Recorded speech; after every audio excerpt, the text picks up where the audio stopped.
सलोनी ने आज कई दिनों बाद फेसबुक खोला था। एग्जाम के कारण उसने अपने स्मार्टफोन से लगभग दूरी बना ली थी। फेसबुक ओपन हुआ तो उसने देखा कि 35 से 40 फ्रेंड रिक्वेस्ट पेंडिंग में पड़ी हुई है। उसने एक सरसरी निगाह से सबको देखना शुरू कर दिया। तभी उसकी नज़र एक लड़के की रिक्वेस्ट पर ठहर गई। उसका नाम राज शर्मा था। बला का स्मार्ट और हैंडसम दिख रहा था। अपनी डीपी में सलोनी ने जिज्ञासावश उसके बारे में पता करने के लिए उसकी प्रोफाइल खोलकर देखी तो वहां पर उसने एक बढ़कर एक रोमांटिक शेरो शायरी और कविताएं पोस्ट की हुई थी। उन्हें पढ़कर वो इम्प्रेस हुए बिना नहीं रह सकी और फिर उसने राज की रिक्वेस्ट एक्सेप्ट कर ली। अभी उसे राज की रिक्वेस्ट एक्सेप्ट किए हुए मात्र कुछ ही देर हुआ था कि उसे मैसेंजर का नोटिफिकेशन बज उठा।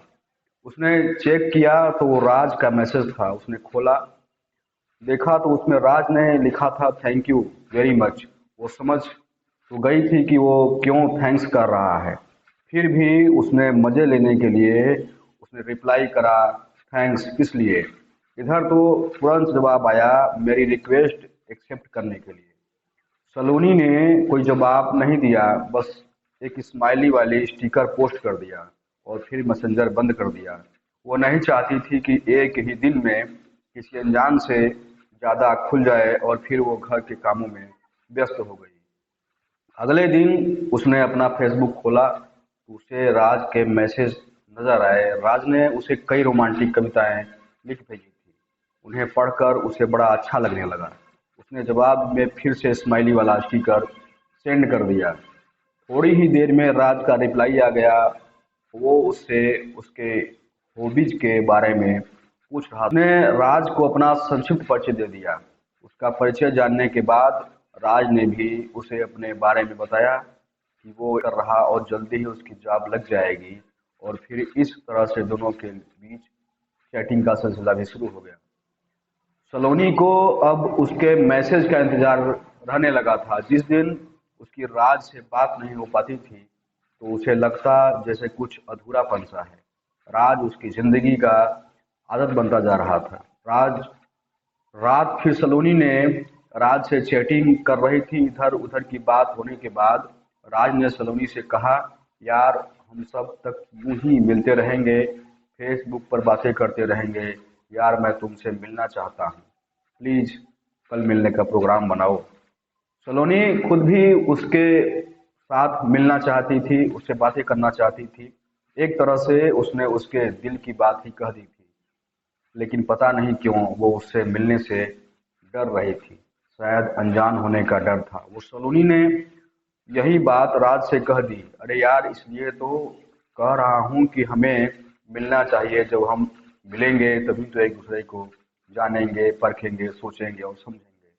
राज ने उसे समझाते हुए मिलने की जिद की। अच्छा ठीक है, बोलो कहाँ मिलना है। ये बात सलोनी ने राज से की, लेकिन मैं ज़्यादा देर तक नहीं रुक सकूंगी। सलोनी ने बड़ी मुश्किल से उसे हाँ की थी। ठीक है, तुम जितना देर रुकना चाहो उतना देर ही रुक सकती हो, अपनी खुशी छिपाते हुए राज ने सलोनी से कहा। और फिर वो सलोनी को उस जगह के बारे में बताने लगा जहां उन दोनों को एक दूसरे से मिलना था। अगले दिन शाम को 6 बजे शहर के कोने में एक सुनसान जगह पर एक पार्क, जहां पर सिर्फ और सिर्फ प्रेमी जोड़े ही जाना पसंद करते थे। शायद एकांत के कारण राज ने सलोनी को वहीं पर बुलाया था। थोड़ी देर बाद ही सलोनी वहां पहुंच गई। राज उसे पार्क के बाहर गेट के पास अपनी कार से पीठ लगा के खड़ा हुआ नजर आने लगा। पहली बार उसे सामने देखकर वो उसे बस देखती ही रह गई। वो अपनी फोटोज से भी ज्यादा स्मार्ट और हैंडसम था। सलोनी को अपनी तरफ आता हुआ देखकर उसने अपने पास आने का इशारा किया। उसके इशारे को समझाकर वो उसके पास आई और मुस्कुराकर बोली, हाँ अब बोलो, मुझे कहाँ किस लिए बुलाया है। अरे यार, क्या सारी बात यहीं खड़ी खड़ी ही करोगी? आओ कार में बैठकर बात करते हैं। और फिर राज ने उसे कार में बैठने का इशारा करके कार का पिछला गेट खोल दिया। उसकी बात सुनकर सलोनी मुस्कुराते हुए कार में बैठने के लिए बढ़ी। जैसे ही उसने कार में बैठने के लिए अपने पैर को अंदर रखा तो वहां पर उसने एक आदमी पहले से ही बैठा नजर आने लगा। शक्ल से वो आदमी कहीं से भी शरीफ नजर नहीं आ रहा था। सलोनी के बढ़ते कदम वहीं पर रुक गए। वो पलट कर राज से पूछने ही वाली थी कि ये क्या है, ये कौन है, कि तभी उस आदमी ने उसका हाथ जबरदस्ती अपने कार में खींच लिया और पकड़ कर अंदर दबोच लिया। बाहर से राज ने भी सलोनी को धक्का दे दिया।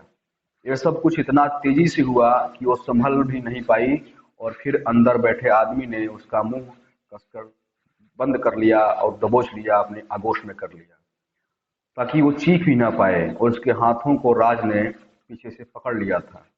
अब वो ना तो हिल सकती थी और ना ही चिल्ला सकती थी।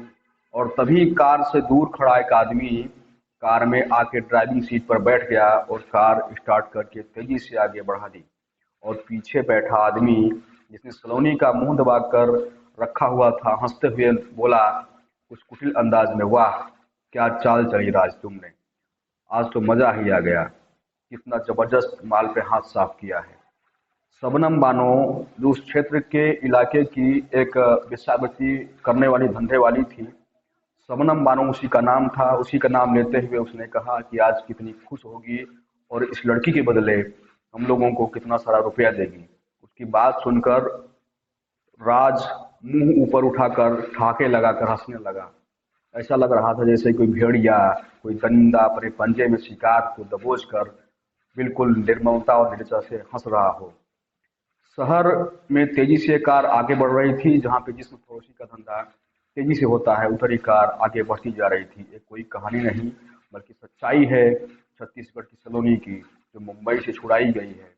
ये सलोनी की कहानी उन लड़कियों को सबक देती है जो सोशल मीडिया से अनजान लोगों से दोस्ती कर लेती हैं और अपनी ज़िंदगी गंवा लेती हैं। अगर हमारी ये कहानी और वीडियो आपको पसंद आई हो तो इसे लाइक शेयर सब्सक्राइब अवश्य करें। और ज़्यादा से ज़्यादा शेयर इसलिए करें क्योंकि सोशल मीडिया के जाल में फंसी हुई कई लड़कियां इस चीज़ को जानकर अनजान न बने और अपनी ज़िंदगी दांव पर न लगाएं। धन्यवाद।